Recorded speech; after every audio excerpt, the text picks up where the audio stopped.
Hola amigos y bienvenidos.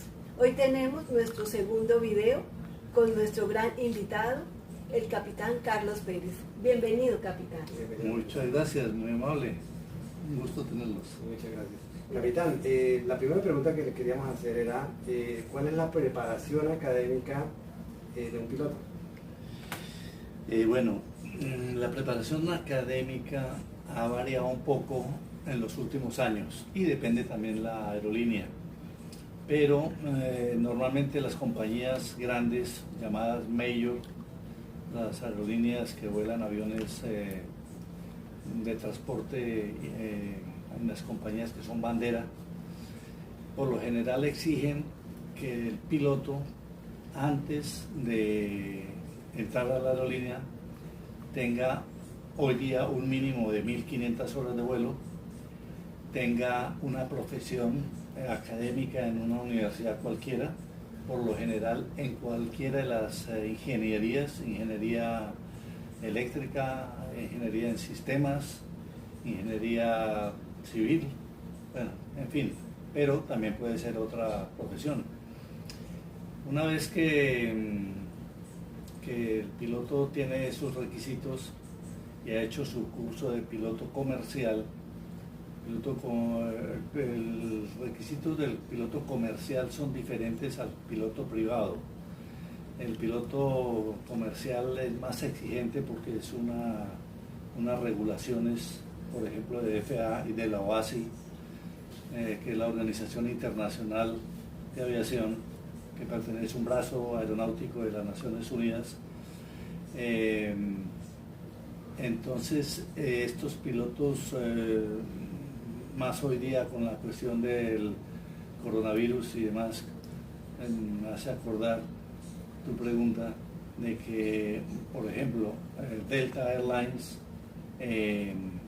va a retirar 7.000 pilotos por allá a fin de este año, lo cual hace que las aerolíneas sean más exigentes en requisitos a sus pilotos.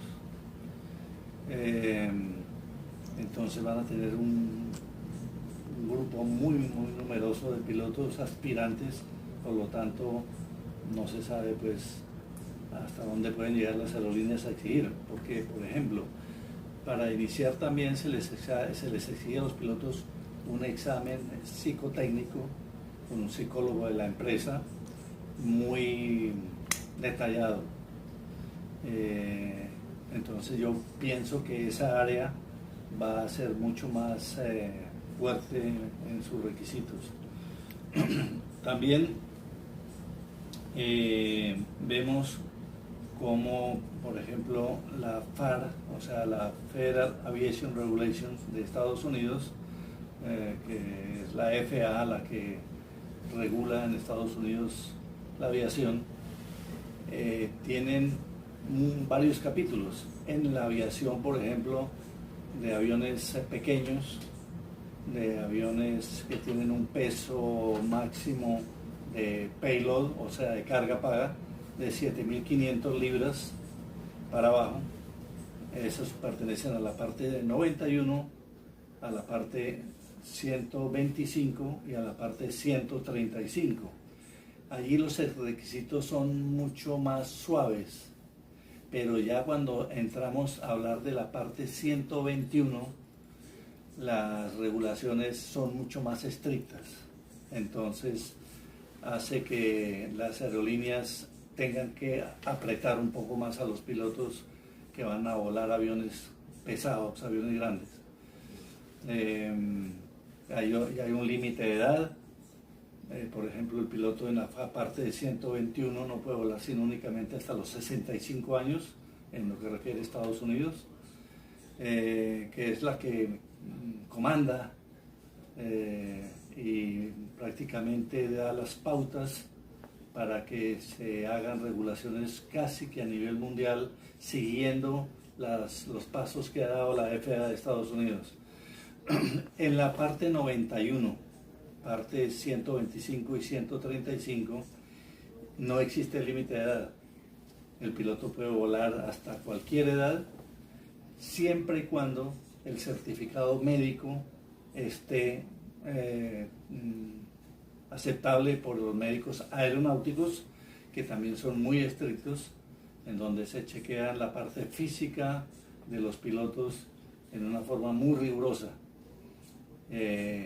Entonces, estos pilotos van a tener mucho más que mostrar a la aerolínea para ingresar a una compañía grande. Esto sería, en resumen, los requisitos que se requieren para ser un piloto. Claro, perfecto. Muy bien, capitán. ¿Cuál fue el primer avión comercial que usted voló? El primer avión comercial que yo volé fue el DC-3, Douglas DC-3. Fue un avión que lo tuvo Avianca hasta el año 74 aproximadamente, desde 1940 hasta el año 1974, en varias versiones. El DC-3 original, que nació en el año de 1930, 35 exactamente, y después tuvo variantes cuando Avianca empezó, como Avianca propiamente dicha, ya empezó con el DC-3 y tuvo el Hyper DC-3. Antes del DC-3 existieron dos prototipos que fueron el DC-1 y el DC-2, que volaron desde en el 1933, pero fue prácticamente prototipo que ya le dio vida al DC-3. Este fue el avión primero que volé. Muy bien. Cuéntanos algo más acerca del DC-3. El DC-3 es un avión que ya cumplió muchos años de vida y tiene episodios muy interesantes que nos haríamos interminables en poder contar todos los actos históricos de ese avión. Sin embargo, voy a resumir lo posible. El DC-3, como decía, su primer vuelo lo hizo en 1935. Ya en el año de 1940, cuando Avianca inició la operación con DC-3, empezaron a aparecer unas versiones nuevas del Super DC-3. Avianca tuvo una versión de uno que llamó el Hyper DC-3, que era un DC-3 pero con motores de DC-4, de mucho más caballaje, por lo tanto podía sacar más peso.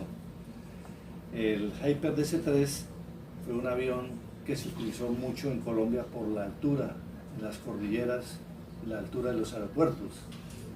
Por ejemplo, teníamos un aeropuerto muy alto que se llamaba, o se llama, pues, Ipiales. Ese aeropuerto lo tenemos que operar exclusivamente en el Hyper DC-3.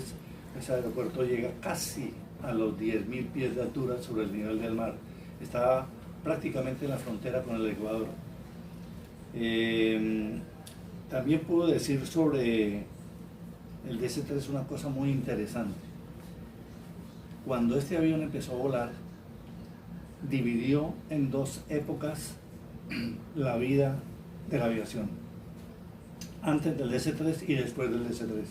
Antes del DC-3, ningún avión era rentable para ninguna compañía. Por lo tanto, las aerolíneas no tenían utilidades, sino eran prácticamente inversión.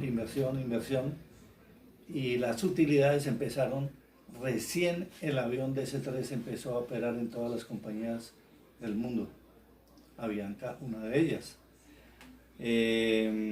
Posteriormente, en el DC-3 le hicieron una modificación más importante, que fue que le cambiaron los motores por motores de turbohélice. Unos motores de alto rendimiento, de mucho más potencia. Hicieron modificaciones interiores en el avión, alargaron el fuselaje, cambiaron los instrumentos de vuelo por instrumentos ya mucho más sofisticados, pusieron ya a funcionar el famoso GPS, el GPS, los radares ya fueron mandatorios en el DC-3, por lo tanto el avión se hizo más seguro, más confiable para operación en general. Podemos agregar dos datos interesantes en la vida del DC-3. Durante la Segunda Guerra Mundial tuvo muchos episodios importantes, pero quizá el más importante fue el día D.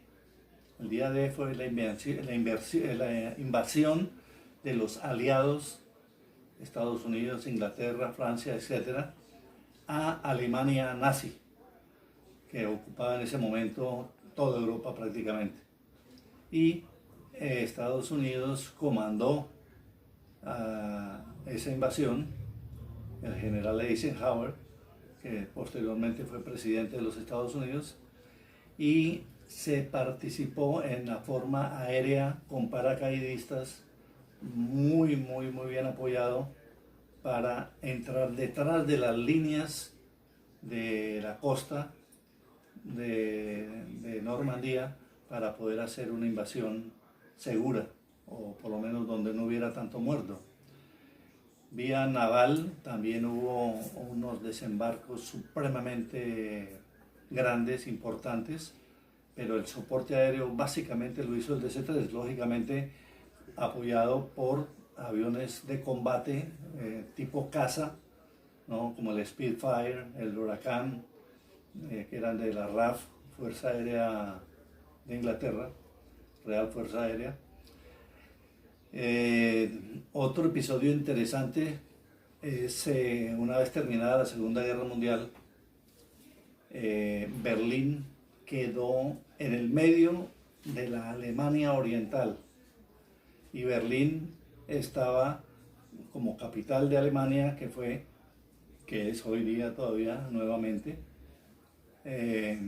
estaba dividida en dos, Berlín Oriental, Berlín Occidental, y esa ciudad quedó prácticamente sin acceso a ella para llevarle provisiones, para llevarle armamento a los que ocupaban Berlín Occidental, y se estableció en el DC-3 un puente aéreo desde el resto de Europa hacia Berlín. Ese puente aéreo fue muy importante en aquella época y se le recuerda pues como un acontecimiento histórico y muy importante para la Segunda Guerra Mundial. Después de esto pues vino la Guerra de Corea, donde el DC-3 también participó activamente, y ya posteriormente vino la Guerra de Vietnam. En la Guerra de Vietnam ya vinieron a aparecer los aviones que hablaba yo antes con turbinas, ya siendo turbohélice, y apareció una versión que le tenían mucho miedo precisamente por ser tan letal, el DC-3, cuando aparecía en los campos de batalla en Vietnam.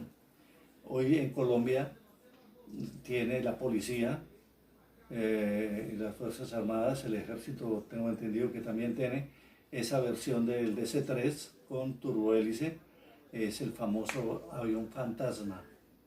El avión fantasma que justamente lo han utilizado para combatir las guerrillas en las selvas colombianas, que ha desempeñado también una función tremenda, y de acuerdo a los mismos relatos de los guerrilleros, han sido un arma que le ha infundido mucho miedo en las guerrillas cuando ha intervenido ese avión DC-3 allí. En resumidas cuentas les puedo contar de esto con respecto al DC-3. Muy bien, capitán. Cuénteme, cuando voló en los llanos, ¿cómo era que se navegaba en aquel tiempo? En los llanos de Colombia ocuparon un episodio muy importante en la aviación colombiana. Yo divido en aquel entonces a Colombia en dos grandes zonas. De la cordillera oriental hacia el occidente era un Colombia distinto al de la cordillera oriental hacia el oriente, hacia la selva del Amazonas, hacia las selvas del Brasil, hacia las selvas de Venezuela, en donde se desarrolló una aviación prácticamente soportada también por el DC-3. En Avianca hubo bastantes aviones volando en los llanos orientales, con base en Villavicencio. A mí me tocó la operación de los llanos a partir del año 64, volábamos a la mayoría de las poblaciones de los llanos, como era, por ejemplo, íbamos a Azul, a Yopal, a Pore, íbamos a Tauramena, a Monterrey, íbamos a Nunchía, a Tablón de Támara. Por el otro lado íbamos a Tame, a Tocorozal, Paz de Aliporo, y de allí hacia el occidente íbamos a Cravo Norte, y de allí cruzábamos hacia el norte, hacia Tame, hacia Arauca, Arauquita, Saravena, y terminábamos ese vuelo en Cúcuta. El otro vuelo era similar, pero terminando en Sogamoso. Entonces ese cruce de la cordillera era un cruce muy complicado, sobre todo el aterrizaje en Sogamoso sin ningún tipo de radioayuda, en el cual el cruce lo hacíamos por lo general con mal tiempo, en un porcentaje altísimo. Ustedes recuerden que Sogamoso está bastante aproximado hacia la Sierra Nevada del Cocuy, que ya tienen alturas importantes. Nosotros cruzábamos ese paso y descendíamos en Sogamoso utilizando como única radioayuda una emisora de Sogamoso, que la sintonizábamos en los equipos de ADF del avión, y con ella nosotros nos orientábamos para navegar y descender luego en Sogamoso. En ese tiempo, estamos hablando de hace 55 años, la navegación aérea era muy incipiente, muy pobre, especialmente en esta zona de los llanos orientales. La de Cúcuta no era tan crítica, porque Cúcuta, pues, como una capital más importante, pues teníamos radioayudas allá, sí, de ADF normales, y podíamos hacer el descenso con BORs y con ADFs en la ciudad de Cúcuta, más no en el resto de los llanos orientales. Hacia la selva igual, íbamos a Miraflores, a Mitú, San José del Guaviare, y esa parte era más complicada todavía, porque además de ser totalmente plana, estaba una densa selva, era un manto, es todavía pues un manto de árboles, donde las referencias visuales son muy difíciles si no tiene radioayudas adecuadas.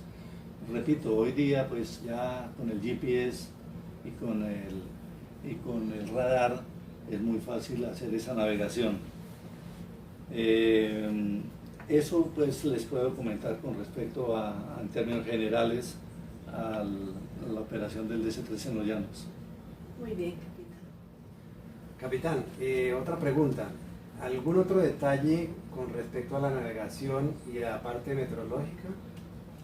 Sí, los llanos orientales se han caracterizado por tener 8 meses de invierno por 4 meses de verano en el año. Eso complicaba mucho la navegación nuestra, porque la navegación en esa época se hacía bajo condiciones VFR, o sea, visuales únicamente, o sea, en contacto visual con el terreno, con la topografía en general. Entonces, nos obligaba a conocer muy bien palmo a palmo los llanos. Muchas veces nos tocaba bajarnos de altura por debajo de las nubes, en la cual nos tocaba hacer un vuelo prácticamente que a ras de la tierra, estar volando a 200, 300, 400 pies de altura para no perdernos y poder tener en todo momento contacto visual con la superficie, mirar los ríos, cuál es este, cuál es aquello. Un caño en invierno se convertía en un río en esa época, porque el agua era grandísima y la evacuación de la misma, decía, pues este río no existía. Resulta que era un caño sencillo en el verano y en el invierno se convertía en un río. Entonces lo confundía uno algunas veces, como confundió aviones que terminaron accidentándose por errores de navegación. Además de esto, le añado de que las pistas pues no tenían ningún tipo de navegación tampoco, como existen para el ILS, por ejemplo, el ILS, para aterrizar hoy día, o otros sistemas de navegación para hacer aproximación y aterrizaje, no existía tampoco. Y entonces las pistas eran potreros demarcados en forma muy sencilla, y allí aterrizábamos. Eran pistas muy lisas en invierno y hacía que el avión se patinara, se saliera muchas veces de la pista, se enterrara en huecos de hormigueros, y tocaba sacar el avión de allí en una forma bastante difícil, complicada, porque no contábamos con ayudas para mover el avión, en un ato, por ejemplo. Entonces, los mismos pasajeros ayudaban a empujar el avión y ayudaban a sacarlo del atolladero. Entonces, esto hacía que, además de navegación, de hacer una navegación complicada, hacer también en la parte del aeródromo, en pistas de barro también, y era increíble cómo esos aviones aguantaban. Esos aviones era un jeep con alas. Ese avión fue un avión fantástico, o es, porque todavía existe y todavía vuela. Ese avión nos va a enterrar a todos nosotros. Hoy vemos que han desaparecido muchos aviones, como el mismo 707, el mismo 727, el mismo Airbus 380 ya está desapareciendo, y el DC-3 sigue volando, ¿no? Entonces, esto es una cosa interesantísima con respecto a la historia del DC-3. Muy bien, capitán. Cuéntenos, 2 experiencias que haya tenido. Bueno, de experiencias, tuve bastantes experiencias, todas con muy buena suerte, en la cual participé pues en una forma activa. Avianca fue una compañía que a los pilotos nos preparó de una forma excelente. Académicamente, Avianca no ahorraba un centavo en entrenar a los pilotos, tanto en la parte académica de ground school, o sea, cursos de tierra, como en la parte aérea. El piloto estaba muy bien entrenado, muy bien capacitado. Sin embargo, pues pasa unos momentos difíciles a veces. Tengo que recordar, como hechos en mi vida profesional a lo largo de los 44 años, cuando ya volaba fuera de Avianca, en el África, exactamente en Angola, volaba como contratista para las Naciones Unidas y por el Programa de Alimentación Mundial, el World Food Program, que pertenece también a las Naciones Unidas. En alguna oportunidad iba saliendo con otros 727, dos aviones, salimos al tiempo de Katumbela hacia el interior del África. Cuando íbamos en ascenso, ya a bastante altura, porque tocaba, por la guerra civil, tocaba hacer ascenso en espiral sobre el aeropuerto, lo mismo que el descenso era en espiral, y ya teniendo una altura alrededor de 20.000 pies de altura, me pasaron 2 misiles por el frente de la nariz del avión. Primero uno y al minuto pasó el segundo, con tan buena suerte que no acertaron el tiro, y pues tuvimos un susto allí bastante importante. Y así hubo otra serie de eventos interesantes, anécdotas importantes, donde todas las cosas salieron bien, por fortuna. ¡Qué maravilla!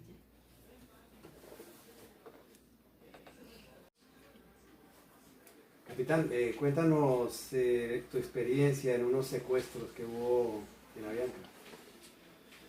Bueno, en los años 60 y los 70 también.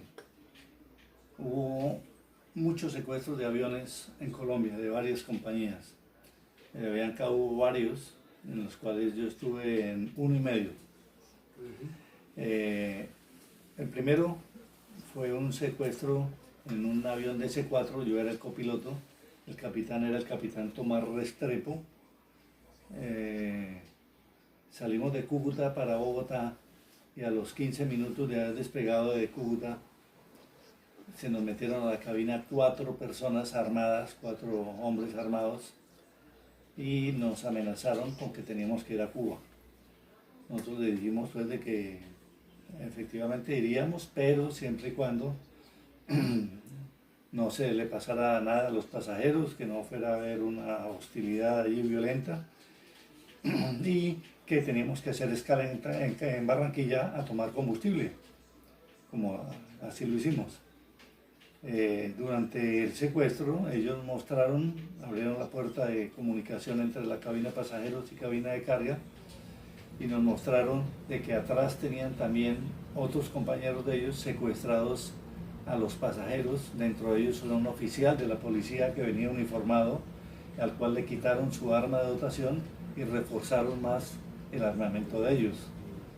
Un subteniente de la policía.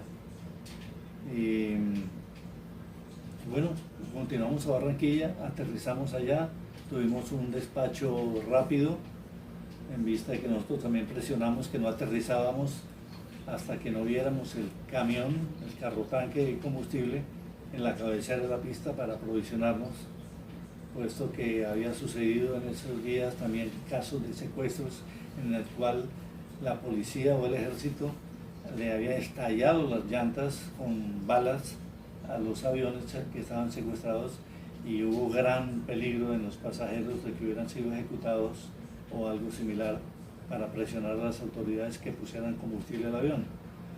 De todas formas, aterrizamos y continuamos hacia Santiago de Cuba.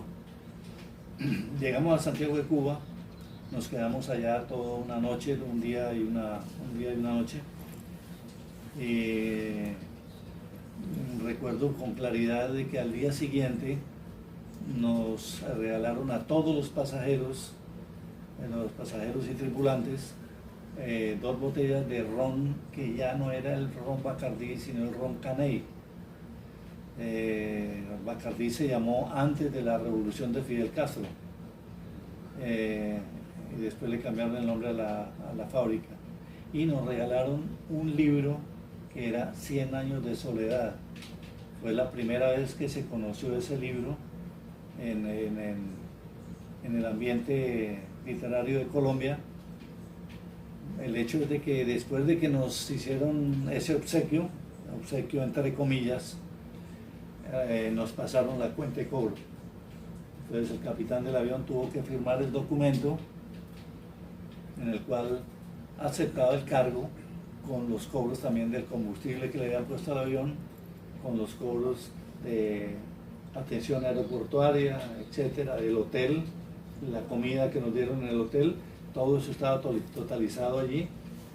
Era importante la suma, entonces el capitán se vio obligado a firmar y luego le pasaron el cobro a Bianca. Entonces no fue regalo, no fue un obsequio de parte del gobierno de Fidel Castro. Entonces, posteriormente salimos de Cuba hacia Colombia, llegamos directo a Bogotá y aproximadamente un año después tuve una experiencia con un secuestro ya en un vuelo también de C4, también yo de copiloto, saliendo de Barranquilla para La Guajira, hacia Riohacha, y nos entró un hombre a la cabina con una supuesta bomba guardada en un paquete de periódico en la mano, y entonces amenazaba con el secuestro. El capitán Humberto Sánchez, que era el comandante, conocido como el Lobo Sánchez, me entregó a mí los controles del avión. Yo continué volando el avión, mientras tanto el capitán Sánchez se fue hacia el secuestrador a convencerlo de que desistiera del secuestro. En algún momento que yo dejé de mirarlos y atendiendo el avión, y volví a mirarlos, estaban dándose puños en el suelo, el piloto y el secuestrador. El capitán tuvo asistencia de los pasajeros, pues la puerta de cabina a los pasajeros estaba abierta, entonces le dieron ayuda a 2 pasajeros más y fue controlada la situación. Entonces nos regresamos a Barranquilla nuevamente, avisamos por el radio a la policía, las autoridades estuvieron allí para recibirnos. En el regreso me dice el capitán que vaya atrás a ver cómo estaba la situación. Yo fui un momentico atrás y el secuestrador lo tenían parado encima de un asiento de pasajeros y uno de los pasajeros sacó una navaja, no sé de dónde, la requisa no estuvo muy efectiva porque la navaja pasó y amenazó al secuestrador con castrarlo si no decía quiénes eran sus cómplices. Este hombre, el secuestrador, muy asustado, dijo: ese es mi tío, mostrando a uno de los noveleros, de los otros pasajeros que estaban ahí, y al tal tío, supuesto tío, también se lo llevó la policía hasta que lo investigó. Nosotros regresamos de Maicao y Riohacha por la tarde y aterrizamos en Barranquilla y averiguamos por la suerte de este secuestrador, y nos dijo la policía de que había sido un loquito, un enfermito mental que se había escapado de la clínica el día anterior, y como estaba de moda los secuestros, él quiso también participar en uno. Claro. Entonces este hombre pues fue dado de alta pues y llevado nuevamente a su clínica de salud. Eso pues en resumen. Claro, sí, capitán. Cuéntenos, aparte de ser piloto, ¿qué otra labor realizó que tenga que ver con la aviación? Bueno, yo estuve volando también de instructor en simulador aquí en Miami, en Aeroservice y en Pan American, como instructor en simuladores de vuelo. También fui instructor en aviones reales, especialmente en el África, en Angola, que allá pues en el África no habían simuladores, creo que todavía no los hay. Entonces hacíamos los entrenamientos en el avión real, simulábamos las mismas fallas, las mismas emergencias que se hacen en un simulador, las hacíamos en el avión desocupado con los pilotos que eran alumnos y entrenando pilotos. Esa parte fue un capítulo interesante porque pues el haber volado en los llanos orientales y en el África me dio muy buena experiencia para desarrollarme como tal. También tengo que anotar que durante algún tiempo desarrollé actividades en el Comité de Ahorro de Combustible de Avianca, en el cual se hicieron programas muy interesantes para reducir los costos de operaciones de Avianca y los costos de consumo de combustible. Se hicieron estudios en las rutas a Sudamérica, hacia Nueva York, hacia Los Ángeles, hacia los sitios más importantes de la operación internacional para el 727-200. De esto se sacó pues estudios, tuvimos a observadores de la Boeing, pilotos observadores de la Boeing, que participaron también con nosotros en los vuelos, y recibimos pues cartas muy agradables de la misma Boeing, en las cuales estaban de acuerdo con las sugerencias que yo presenté para la operación. Y hoy día vemos de que ya casi no existen aviones de 4 motores volando en ninguna parte. Hoy podemos mirar la flota de los Boeing actuales, 737, 767, 787, el próximo futuro 797, el 777, todos son bimotores por los costos de consumo de combustible. En la flota Airbus también vemos lo mismo, el mismo fenómeno. Los aviones Airbus de 4 motores ya están detenidos. Es el Airbus 380, que es el famoso avión ese que tiene más de 500 pasajeros, y llegan hasta 600 y más, de acuerdo a la configuración con que la compañía tenga el avión, como Emiratos Árabes, que lo explotó mucho tiempo, ya está parando los últimos. Vemos el Airbus 340, que también es de 4 motores, y ese avión ya prácticamente está parado. Son muy pocos los que quedan volando. Y pues, prácticamente son aviones de 2 motores los que operan hoy día, por la situación de los costos de consumo de combustible. Ahí también trabajé en forma activa en esos programas de venta. Qué bien, capitán. Capitán, tengo entendido que usted le voló un avión a un jeque árabe. Sí, correcto. Yo después de que salí del África, tuve un contrato de 1 año aproximadamente volando un avión ejecutivo en Saudi Arabia, con base en Jeddah, al margen del Mar Rojo. Este avión era un avión extremadamente lujoso. Tenía enchapes de oro en su interior. Volábamos de Jeddah hacia Riyadh, la capital de Sudáfrica, de Saudi Arabia, y de allí volábamos a toda Europa, a París, a Londres, a España, íbamos a Costa del Sol en España, íbamos también a algunas partes de Alemania, y no se volaba mucho porque pues, las actividades de ellos eran, tenían una compañía de abogados, entonces tenía continuamente reuniones en Europa, en esos diferentes sitios, y nosotros mientras tanto esperábamos que ellos terminaran su trabajo para regresar a Jeddah nuevamente. Fue una aviación muy contrastante con la que ejecuté en el África, porque en el África todo era pobreza, todo era miseria, todo era tragedia, y allí era el mundo totalmente opuesto, donde todo era riqueza, todo era abundancia. Como te digo, los aviones en oro, había otro 727 que era de otro ejecutivo árabe, que tenía una línea desde la nariz del avión hasta la cola, una raya que era en oro, y tuvieron que removerla porque resulta que el oro atrae los rayos, y entonces ese avión se acercaba a una tormenta y tenía grandes problemas. Tuvieron que removerle la raya de oro. Pero esos aviones, el mundo de los aviones ejecutivos es un capítulo muy especial. Yo volé también un Citation 3 de los dueños en aquel entonces del Banco de Colombia.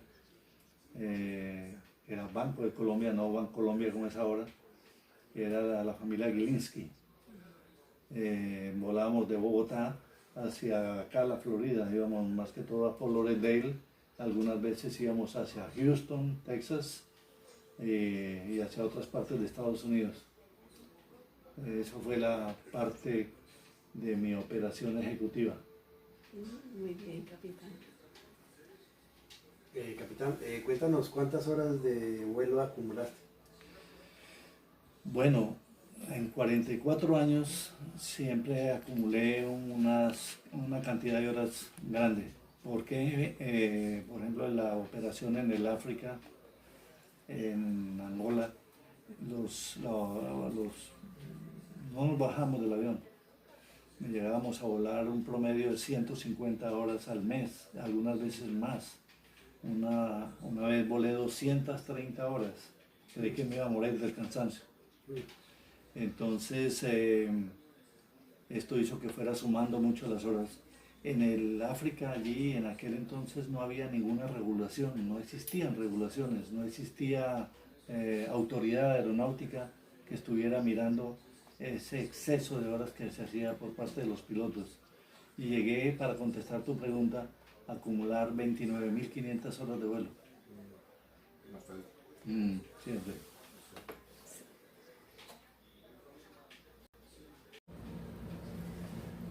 Capitán, cuéntanos qué tipo de avión has volado.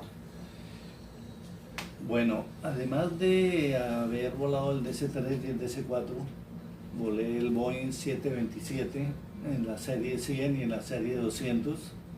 Volé también el Boeing 720, el Boeing 707, el Boeing 747, el DC-8. Ya después de que cumplí 65 años no podía volar aviones grandes, pesados, entonces bajo las regulaciones 135 y 125 de Estados Unidos volé el Cessna Caravan 208 y el Short 360, que es un turbohélice de 2 motores inglés. Y esos vuelos fueron aquí en la Florida y volando hacia Key West, hacia Nassau, hacia Freeport, las Bahamas en general, con base en Miami. El DC-3 lo volé también en Miami. Aquí había o hay una compañía que tiene aviones DC-3 y en ese avión también tuve mi última experiencia en ese tipo de avión en mi actividad profesional. El Citation, correcto, el Citation 3 es otro avión que también volé poco tiempo, pero lo volé algún tiempito como avión ejecutivo. Muy bien, capitán. ¿Qué significa para usted volar? Para mí volar es todo, es mi vida. Yo volé tantos años que lo marcan a uno en su diario cotidiano, pero de una forma muy, muy fuerte, lo marca a uno. Y después de que uno se retira es muy difícil acostumbrarse uno a un mundo diferente. Para mí fue todo. Lo apasiona totalmente. Totalmente. Capitán, y cuénteme otra cosa, ¿usted no ha pensado en hacer un libro? Lo estuve pensando hace unos 15 años, o un poco menos quizá, con un familiar mío que es escritor y hizo varios libros y íbamos a hacerlo en común acuerdo. Él murió desgraciadamente y quedó la idea en el recuerdo. Después de eso, pues yo hacerlo por mi propia cuenta, ya he más o menos pensado en la posibilidad, pero es una cosa muy complicada que no está dentro de mis planes del momento. Yo creo que ahora ya retirado definitivamente, como lo hice en el año 2005, cuando vino el huracán Katrina acá a Miami, ya me dediqué al retiro y a disfrutar de mi pensión de jubilación y a la familia. Amigos, si quieren tercera parte con mi invitado, necesito que me ayuden. Acepté un reto a mi niño, necesitamos llegar a los 50 likes. Mami, te voy a hacer un reto a ti y tu invitado. Para que hagas un tercer video, necesitas 50 likes. Muy bien. Recuerda, también es suscribirse y compartir todos mis videos. Quiero dar las gracias a mi patrocinador, HK Casting Producciones. Muy bien, bye bye.